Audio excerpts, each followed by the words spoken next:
നമസ്തേ.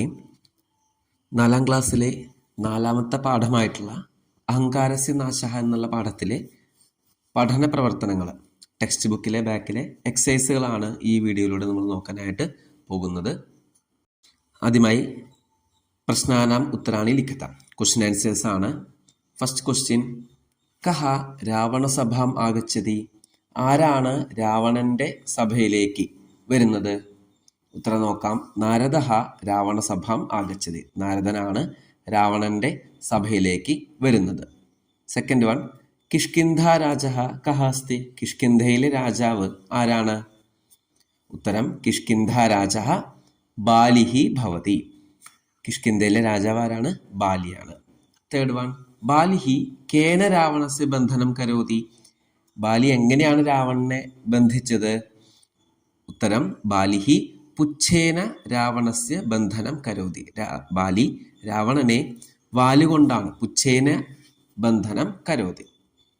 അടുത്തത്, ബാലിഹി പൂർവസമുദ്രാത് കുത്ര ഗച്ഛതി? പൂർവസമുദ്രത്ത് നിന്ന് എങ്ങോട്ടാണ് പോയത്? ബാലിഹി പൂർവസമുദ്രാത് ദക്ഷിണ സമുദ്രം പ്രതി ഗച്ഛതി. ബാലിരാജസ്യ മുഖ്യ ആചാരഃ കഃ അസ്തി? ബാലിരാജാവിന്റെ മുഖ്യമായിട്ടുള്ള ആചാരം എന്തായിരുന്നു? ചതുർദിശസു വിദ്യമാനാൻ അപി സമുദ്രാൻ ഗത്വ സന്ധ്യാവന്ദന നിർവഹണം ബാലിരാജസ്യ മുഖ്യ ആചാരഃ ഭവതി. 4 ദിക്കുകളിലുള്ള സമുദ്രങ്ങളിൽ പോയിട്ട് സന്ധ്യാവന്ദനം ചെയ്യുക എന്നുള്ളതാണ് ബാലിരാജാവിൻ്റെ മുഖ്യമായിട്ടുള്ള ആചാരം. ക്വസ്റ്റ്യൻ ആൻസേഴ്സ് ഇവിടെ കഴിഞ്ഞു. അടുത്തത്, ഉദാഹരണാനുസാരം കോഷ്ടകാത് ദ്വിതീയ വിഭക്തി രൂപാണി ചിത്വ വാക്യാനി പൂരയന്തു. ബ്രാക്കറ്റിൽ നിന്ന് ദ്വിതീയ വിഭക്തി രൂപങ്ങൾ എടുത്ത് സെന്റൻസ് കംപ്ലീറ്റ് ചെയ്യുക. അതാണ് ചോദ്യം.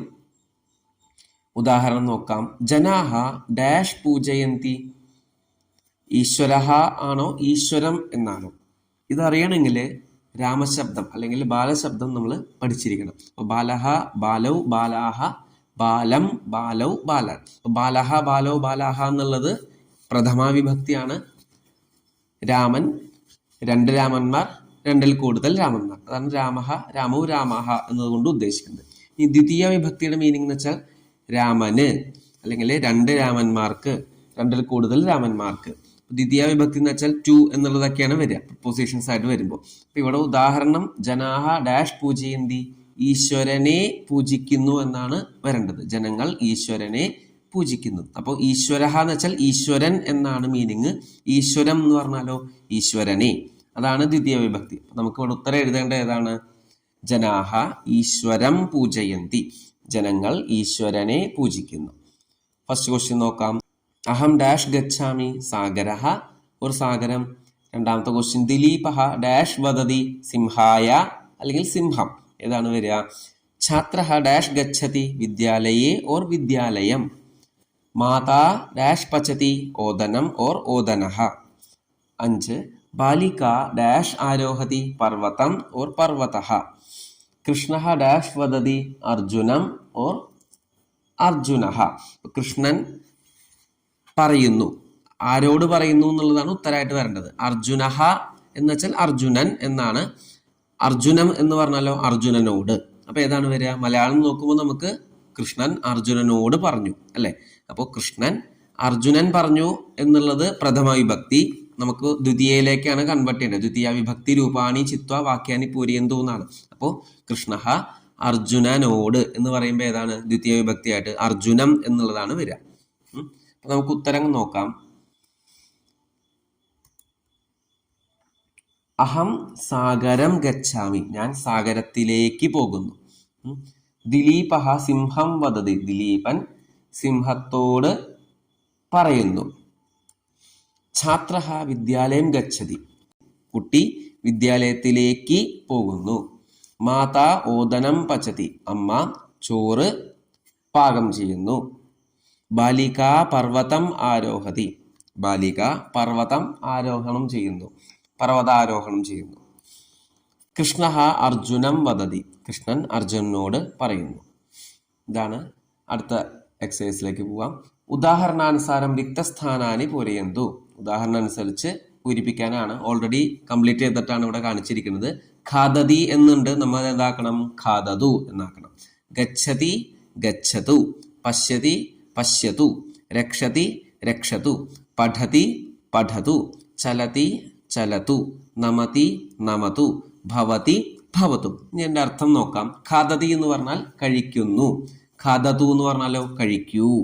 ഗച്ഛതി പോകുന്നു, ഗച്ഛതു പോകൂ. പശ്യതി കാണുന്നു, പശ്യതു നോക്കൂ. രക്ഷതി രക്ഷിക്കുന്നു, രക്ഷതു രക്ഷിക്കൂ. പഠതി പഠിക്കുന്നു, പഠതു പഠിക്കൂ. ചലതി ചലിക്കുന്നു, അനങ്ങുന്നു, ചലതു അനങ്ങൂ. നമതി നമിക്കുന്നു, നമതു നമിക്കൂ. ഭവതി ഭവിക്കുന്നു അല്ലെങ്കിൽ ആകുന്നു, ഭവതു ആകൂ. ഇതൊക്കെ ഏകവചനത്തിലെ പ്രയോഗങ്ങളാണ്. എന്നാൽ ഇതിന്റെ ബഹുവചനാണ് ഇപ്പുറത്ത് കൊടുത്തേക്കുന്നത്. ഖാദന്തി ഖാദന്തു, ഗച്ഛന്തി ഗച്ഛന്തു. പിബന്തി എന്ന് പറഞ്ഞാൽ കുടിക്കുന്നു, കുറെ പേര് കുടിക്കുന്നു, പിബന്തു കുടിക്കൂ. ലിഖന്തി എഴുതുന്നു, ലിഖന്തു എഴുതൂ. ഹസന്തി ചിരിക്കുന്നു, ഹസന്തു ചിരിക്കൂ. തിഷ്ഠന്തി നിൽക്കുന്നു, തിഷ്ഠന്തു നിൽക്കൂ. വദന്തി പറയുന്നു, വദന്തു പറയൂ. തരന്തി നീന്തുന്നു, തരന്തു നീന്തു. അപ്പൊ ഈ ഭാഗത്ത് ലെഫ്റ്റ് സൈഡിലുള്ളതൊക്കെ, ഇടത്തെ ഭാഗത്തുള്ളതൊക്കെ ഏകവചന പ്രയോഗങ്ങളും വലത്തെ ഭാഗത്തുള്ളതൊക്കെ ബഹുവചന പ്രയോഗങ്ങളാണ്. അടുത്തിലേക്ക് പോകാം. ഉദാഹരണാനുസാരം മഞ്ജുഷാതഃ സ്വീകൃത്യ വാക്യം പൂരയന്തു. മഞ്ജുഷയിലെ പദങ്ങൾ സ്വീകരിച്ച് വാക്യം കംപ്ലീറ്റ് ചെയ്യാനാണ്. രാവണഃ ഹേ മഹർഷി ആഗച്ഛതു ഉപവിശതു അർഘ്യം പാദ്യം ച സ്വീകരോതു. നമ്മുടെ പാഠപുസ്തകത്തിലെ ഒരു സെന്റൻസ് ആണ് കൊടുത്തിരിക്കുന്നത്. അപ്പൊ അതേപോലെ തന്നെ ബാലകഃ ഹേ മിത്ര അല്ലയോ കൂട്ടുകാര, ഉപവിശതു ഫലരസം ഡാഷ്. എന്താണ് വരിക? അവിടെ പിബ എന്നുണ്ട്. ഉദാഹരണം വെച്ച് നോക്കുമ്പോൾ ഇവിടെ എന്ത് വരും? പിബതു. മോദകം ഡാഷ് ഖാദ എന്നുണ്ട്, ഖാദതു അല്ലെ. ഇപ്പൊ പിബതു ഖാദതു എന്നുള്ളതാണ് ഇവിടെ ഉത്തരം. ഹേ മിത്ര ഉപവിശതു ഫലരസം പിബതു, ജ്യൂസ് കുടിക്കൂ. മോദകം ഖാദതു, മോദകം കഴിക്കൂ. അടുത്തായിട്ട് ലോട്ട്ലകാരെ ക്രിയാപദാനാം രൂപാണി വദന്തു. ലോട്ട്ലകാരത്തിലുള്ള ക്രിയാപദങ്ങളുടെ രൂപങ്ങളാണ് ഇവിടെ പറയേണ്ടത്. മുമ്പത്തെ പാഠങ്ങളിൽ നമ്മൾ ലട്ലകാര പദങ്ങൾ നമ്മൾ പഠിച്ചു. അപ്പൊ ഈ പാഠത്തില് ലോട്ട്ലകാരാണ്. പ്രഥമ പുരുഷ രൂപങ്ങൾ നോക്കാം. ഏകവചനം പഠതു അല്ലെങ്കിൽ പഠതാത്, രണ്ടും പറയാം. ദ്വിവചനം പഠതാം എന്നാണ്, ബഹുവചനം പഠന്തു. മധ്യമ പുരുഷ പഠ അല്ലെങ്കിൽ പഠതാത്, ദ്വിവചനം പഠതം, ബഹുവചനം പഠത. ഉത്തമ പുരുഷവചനം എങ്ങനെയാണ്? പഠാനി പഠാവ പഠാമ. ഇങ്ങനെയാണ് ലോട്ട്ലകാര രൂപങ്ങൾ വരുന്നത്. ഇത് ഏത് ധാതുവിന്റെയാണ്? പഠ ധാതു ലോട്ട്ലകാര. പഠ ധാതുവിന്റെ ലട്ട് നമ്മൾ പഠിച്ചു. പഠതി പഠതഃ പഠന്തി എന്നാണ്. ഇവിടെ ലോട്ട്ലകാരം എങ്ങനെയാണ്? പഠതു അല്ലെങ്കിൽ പഠതാത്, പഠതാം പഠന്തു, പഠ പഠതാത്, പഠതം പഠത, പഠാനി പഠാവ പഠാമ. അപ്പൊ പഠതു എന്നുള്ളതിന്റെ അർത്ഥം എന്താണ്? പഠിക്കൂ എന്നാണ്. അടുത്തത് നോക്കാം. ക്രീഡ് ധാതു ലോട്ട്ലകാര. ക്രീഡ് എന്നുള്ളതിന്റെ അർത്ഥം വരുന്നത് ടു പ്ലേ, കളിക്കുക എന്നൊക്കെയാണ്. ക്രീഡതു ക്രീഡതാത്, ക്രീഡതാം ക്രീഡന്തു, ക്രീഡ ക്രീഡതാത്, ക്രീഡതം ക്രീഡത, ക്രീഡാനി ക്രീഡാവ ക്രീഡാമ. ക്രീഡതു എന്ന് പറഞ്ഞാൽ കളിക്കൂ എന്നാണ് അർത്ഥം വരുന്നത്. അടുത്തതിലേക്ക് പോകാം. അധോദത്തേഷു വാക്യേഷു ലട്ലകാര രൂപാണി വൃത്താകാരെ. ലട്ലകാര രൂപങ്ങള് വൃത്താകാരത്തും സർക്കിൾ ചെയ്യാനും, അതേപോലെ ലോട്ട്ലകാര രൂപാണി, ലോട്ട്ലകാരത്തിലുള്ള രൂപങ്ങൾ എന്താ ചെയ്യേണ്ടത്? ചതുരാകാരി സ്ക്വയർ ആക്കി വരയ്ക്കാനും ആണ് പറയുന്നത്. അപ്പോ ഉദാഹരണം നോക്കാം. വാനരഹ വൃക്ഷേഷു ഉപവിശതി. വാനരൻ വൃക്ഷങ്ങളിൽ ഇരിക്കുന്നു.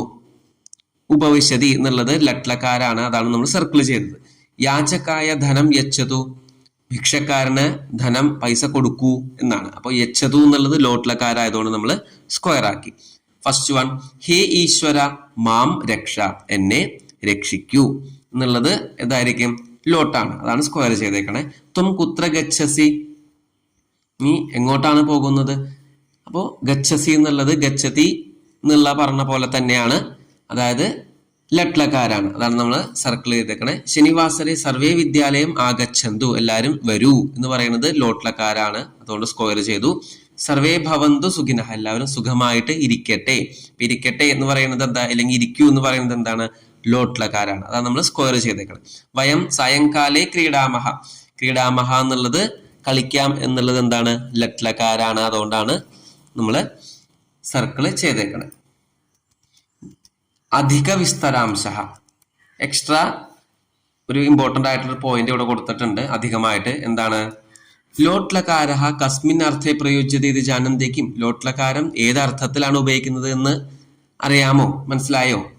നിർദ്ദേശാൻ ദാതും, നിർദ്ദേശങ്ങൾ കൊടുക്കുന്നതിനും, ആജ്ഞാപയതും, ആജ്ഞാപനം ചെയ്യുന്നതിനും, ഓർഡർ ചെയ്യുന്നതിനും, നിമന്ത്രയിതും, നിമന്ത്രണം എന്ന് പറഞ്ഞാൽ ക്ഷണിക്കുക, ഇൻവൈറ്റ് ചെയ്യുന്നതിനും, അനുമതിയും പ്രഷ്ടും, അനുവാദം ചോദിക്കുന്നതിനും, പ്രാർത്ഥയിതും, റിക്വസ്റ്റ് ചെയ്യുന്നതിനും ഒക്കെയാണ് ഈ ലകാരം, അതായത് ലോട്ട് ലകാരം ഉപയോഗിക്കുന്നത്. അയം ലകാരഹ ഉപയോഗിച്ചത്. അപ്പൊ ലോട്ട് ലകാരം എന്തിനാണ്? നിർദ്ദേശങ്ങൾ കൊടുക്കുന്നതിനും, ആജ്ഞാപിക്കുന്നതിനും, ഇൻവൈറ്റ് ചെയ്യുന്നതിനും, അനുവാദം ചോദിക്കുന്നതിനും, റിക്വസ്റ്റ് ചെയ്യുന്നതിനും ഒക്കെയാണ് ലോട്ട് ലകാരം ഉപയോഗിക്കുന്നത്. അപ്പം ലോട്ട് ലകാരം എന്തിനാണ് ഉപയോഗിക്കുന്നത് നമുക്ക് മനസ്സിലായിട്ടുണ്ടാവും. അടുത്തലേക്ക് പോകാം. കോഷ്ടകാത് ലോട്ട് ലകാര രൂപാണ് ചിത്വ വാക്യാനി പൂരയുന്നത്. ലോട്ട് ലകാര പദങ്ങൾ എടുത്തുകൊണ്ട് വാക്യങ്ങൾ കംപ്ലീറ്റ് ചെയ്യാനാണ്. ഓൾറെഡി ഉത്തരം കൊടുത്തിട്ടുണ്ട്. ഛാത്രാഹ ഉത്തിഷ്ഠന്തു, കുട്ടികൾ എഴുന്നേൽക്കൂ. പങ്ക്തിശഃ, ലൈനായിട്ട്. വിദ്യാലയാങ്കണം, വിദ്യാലയത്തിന്റെ അങ്കണത്തിലേക്ക്, മുറ്റത്തേക്ക്. ഗച്ഛന്തു, പോകൂ. ഗീതാഞ്ജലി, പ്രാർത്ഥനാ ഗീതം ഗായത്തു എന്നാണ്. ഗായത്തു എന്ന് പറഞ്ഞാൽ എന്താണ്? പാടൂ എന്നാണ് അർത്ഥം. ഇത് പ്രാർത്ഥന പാടൂ, ആലപിക്കൂ, അല്ലെങ്കിൽ ചൊല്ലു എന്ന് നമുക്ക് പറയാം. മാധവ പ്രതിജ്ഞാം ഉച്ചൈഹി വദതു. മാധവ എന്നുള്ള ഏകവചനാണ്, അതുകൊണ്ടാണ് പ്രതിജ്ഞ ഉറക്കെ പറയൂ, ഏകവചനം. ഛാത്രാഹ പ്രാചാര്യസ്യ പ്രഭാഷണം ആകർണയന്തു. കുട്ടികൾ, പ്രാചാര്യ എന്ന് വെച്ചാൽ പ്രിൻസിപ്പാൾ, പ്രിൻസിപ്പാളിന്റെ പ്രഭാഷണം ആകർണയന്തു, ശ്രവിക്കൂ. അത് ബഹുവചനാണ്. ആകർണയത്തു എന്നുള്ളത് ഏകവചനം. ഇവിടെ ആകർണയന്തു എന്ന് പറയാൻ കാരണം എന്താണ്? ഛാത്രാഹ ബഹുവചനായതുകൊണ്ടാണ് ആകർണയന്തു. സർവേ മിലിത്വ ദേശീയ ഗാനം ആലപന്തു. എല്ലാവരും ഒരുമിച്ച് തന്നെ ദേശീയ ഗാനം ആലപിക്കൂ. അടുത്ത അഭ്യാസത്തിലേക്ക് കിടക്കാം. അധോദത്താനാം ക്രിയാപദാനാം പട്ടികായാം റിക്തസ്ഥാനാനി പൂരയന്തു. താഴെ കൊടുത്തിട്ടുള്ള ടേബിളിലെ ബ്ലാങ്ക്സ് കൃത്യമായിട്ടുള്ള പദങ്ങൾ ഉപയോഗിച്ച്, ക്രിയാപദങ്ങൾ ഉപയോഗിച്ച് പൂരിപ്പിക്കുക. ബാലഹ ഗച്ഛതു, ബാലൗ ഗച്ഛതാം, ബാലാഹ ഗച്ഛന്തു. ജനകഃ വദതു, ജനകൗ വദതാം, ജനകാഹ വദന്തു. ബാലിക പഠതു, പഠിക്കൂ. ബാലികേ പഠതാം, ബാലികാഹ പഠന്തു. ഗായിക ഗായതു, പാടു എന്നാണ്. ഗായതു എന്ന് വെച്ചാൽ പാടു. ഗായികേ ഗായതാം, ഗായികാഹ ഗായന്തു. വിപ്രഹ നമതു, വിപ്രൗ നമതാം, വിപ്രാഹ നമന്തു. മീനഃ തരതു, മീനൗ തരതാം, മീനാഹ തരന്തു. ഛാത്രാ ലിഖതു, ഛാത്രേ ലിഖതാം, ഛാത്രാഹ ലിഖന്തു. പുത്രഃ ഹസതു, പുത്രൗ ഹസതാം, പുത്രാഹ ഹസന്തു. ദരിദ്രഃ ഖാദതു, ദരിദ്രൗ ഖാദതാം, ദരിദ്രാഹ ഖാദന്തു. വൃക്ഷഃ തിഷ്ഠതു, വൃക്ഷൗ തിഷ്ഠതാം, വൃക്ഷാഹ തിഷ്ഠന്തു. നൗകാ ചലതു, നൗകേ ചലതാം, നൗകാഹ ചലന്തു. ശിവഃ ക്രീഡതു, ശിവൗ ക്രീഡതാം, ശിവാഹ ക്രീഡന്തു. ശിഷ്യഃ പൃച്ഛതു, ശിഷ്യൗ പൃച്ഛതാം, ശിഷ്യാഹ പൃച്ഛന്തു. സുതാ പിബതു, സുതേ പിബതാം, സുതാഹ പിബന്തു. മേഘഃ ഗർജതു, മേഘൗ ഗർജതാം, മേഘാഹ ഗർജന്തു. ഇത്രയാണ് നമ്മുടെ പാഠം. ഈ പാഠത്തിൽ നമ്മൾ ലോട്ട്ലകാര പദങ്ങളാണ് ഇമ്പോർട്ടൻ്റ് ആയിട്ട് പഠിക്കാനായിട്ടുള്ളത്. എല്ലാവർക്കും അത് മനസ്സിലായെന്ന് വിചാരിക്കുന്നു. ധന്യവാദ.